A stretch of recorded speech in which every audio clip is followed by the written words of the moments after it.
Assalamualaikum warahmatullahi wabarakatuh. Halo semuanya, perkenalkan nama saya Mardatila dengan NIM 23042172. Saya berasal dari Prodi Ilmu Administrasi Negara dengan mata perkuliahan Teori Sosial. Di video kali ini saya akan menjelaskan pembahasan mengenai tantangan dan peluang ekonomi Indonesia di era globalisasi. Dampak globalisasi di bidang ekonomi telah memunculkan sangat banyak dampak kepada bangsa Indonesia. Salah satunya adalah mendorong pertumbuhan dan melajunya pasar bebas. Pasar bebas adalah situasi di mana arus lalu lintas barang, jasa, bahkan manusia dari suatu negara ke negara lainnya terjadi tanpa ada hambatan yang terlalu berat. Tentu saja hal ini memberikan peluang dan tantangan sendiri bagi negara Indonesia. Salah satu peluangnya adalah akses mudahnya pengiriman ekspor dari negara Indonesia ke luar negeri. Sedangkan tantangannya adalah hilangnya produk yang diciptakan di negara kita sendiri, yaitu negara Indonesia dari negara Indonesia sendiri. Misalnya jika kita mengekspor suatu barang ke luar negeri, maka negara kita hanya akan fokus mengekspor barang tersebut tanpa melakukan distributor dan distribusi ke seluruh bangsa Indonesia. Selain itu, globalisasi juga berdampak kepada tenaga kerja Indonesia, di mana mereka dapat bekerja di negara asing tanpa mengikuti peraturan imigrasi yang berat dan sangat ketat. Namun, di sisi lain, hal ini juga menjadi hambatan bagi negara Indonesia itu sendiri, di mana tenaga kerja asing juga dapat masuk kepada Indonesia secara bebas dan secara tidak ketat. Mereka tidak akan mengikuti aturan di Indonesia, sehingga akan terjadi proses persaingan barang, jasa, dan tenaga kerja asing dengan produk Indonesia dalam merebut pasar dalam negeri. Sehingga kita sebagai rakyat Indonesia harus menyusun strategi agar tantangan-tantangan ini tidak akan berdampak lebih besar kepada negara Indonesia kita di masa yang akan mendatang. Sehingga Indonesia dapat memperkuat posisinya dalam mengambil peluang dalam persaingan ekonomi Indonesia dalam era globalisasi. Baiklah, langsung saja kita bahas tentang peluang dan tantangan ekonomi Indonesia dalam era globalisasi. Sebelum membahas mengenai tantangan dan peluang ekonomi Indonesia era globalisasi, kita harus mengetahui apa itu globalisasi. Globalisasi berasal dari kata globalization, di mana arti global atau globe ini adalah dunia, sedangkan lization adalah sebuah proses. Jadi ketika kita kaitkan adalah sebuah proses mendunia. Sedangkan menurut definisi, globalisasi adalah suatu proses interaksi atau proses integrasi antara negara-negara di dunia dalam berbagai aspek kehidupan seperti ekonomi, politik, bahkan sosial budaya. Globalisasi menyebabkan peningkatan ketergantungan antara negara-negara di dunia, pertukaran informasi, barang, jasa, dan nilai-nilai antara negara di dunia. Selain itu, globalisasi juga menciptakan hubungan-hubungan di antara negara-negara di dunia lebih terhubung dan saling tergantung. Globalisasi muncul karena kemajuan teknologi, transportasi, dan komunikasi yang memungkinkan interaksi global terjadi lebih cepat dan efisien antar negara. Tujuan utama globalisasi adalah untuk menciptakan pasar global yang lebih terbuka, mempercepat pertumbuhan ekonomi, dan meningkatkan kesejahteraan melalui pertukaran sumber daya, serta kolaborasi internasional. Meskipun memiliki manfaat ekonomi, globalisasi juga menghadirkan tantangan seperti ketidaksetaraan ekonomi dan kekhawatiran terkait hilangnya identitas budaya Indonesia sendiri.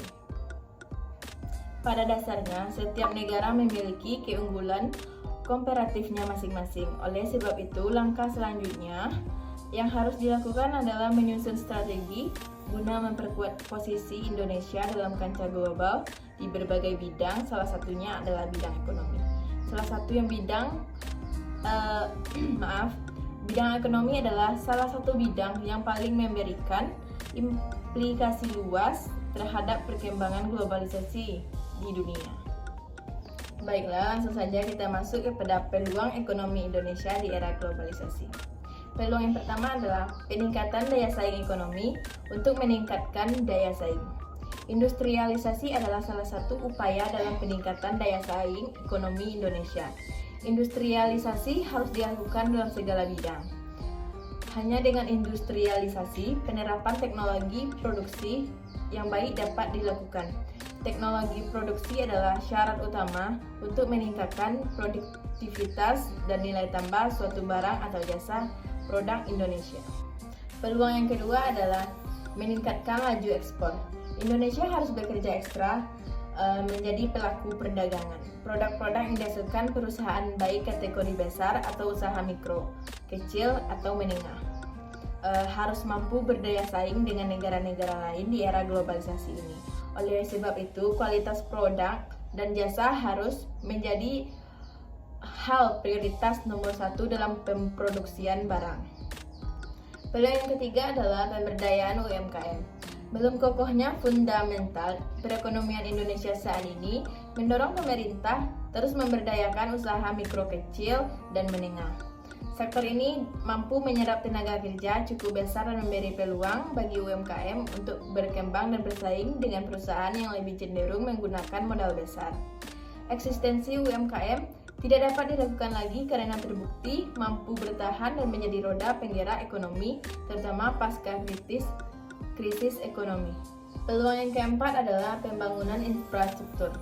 Infrastruktur juga memeran peranan penting salah satu roda penggerak pertumbuhan ekonomi. Ia mengingat gerak laju pertumbuhan ekonomi suatu negara tidak dapat dipisahkan dari ketersediaan infrastruktur seperti transportasi, telekomunikasi, sanitasi, dan energi. Oleh karena itu, pembangunan sektor ini menjadi fondasi dari pembangunan ekonomi selanjutnya. Tapi faktanya bertahun-tahun saat ini, perkembangan infrastruktur yang diharapkan selalu berkembang lebih baik Indonesia malah menjadi sesuatu yang sangat mencemaskan. Selanjutnya adalah tantangan ekonomi Indonesia di era globalisasi. Tantangan yang pertama adalah ketidaksetaraan ekonomi. Globalisasi meningkatkan kesenjangan ekonomi antar kelompok masyarakat dan daerah, menciptakan tantangan dalam distribusi manfaat ekonomi. Tantangan yang kedua adalah ketergantungan pada komoditas. Meskipun ekspor komoditas memberikan pendapatan ekspor, ketergantungan berlebihan pada sektor ini dapat membuat ekonomi rentan terhadap fluktuasi harga di dunia. Tantangan yang ketiga adalah persaingan global yang sangat ketat. Pelaku usaha Indonesia harus bersaing secara global, dapat menimbulkan tekanan pada daya saing, inovasi, dan efisiensi produk-produk Indonesia. Tantangan yang keempat adalah perubahan dalam kondisi ekonomi global. Perubahan dalam kondisi ekonomi seperti resesi atau krisis keuangan pasar utama dapat berdampak negatif pada pertumbuhan ekonomi Indonesia. Tantangan yang kelima atau tantangan yang terakhir adalah ketidakpastian politik dan hukum. Faktor-faktor politik dan hukum baik di dalam negeri maupun tingkat internasional dapat menciptakan ketidakpastian yang mempengaruhi keputusan investasi dan bisnis Indonesia terhadap dunia-dunia di seluruh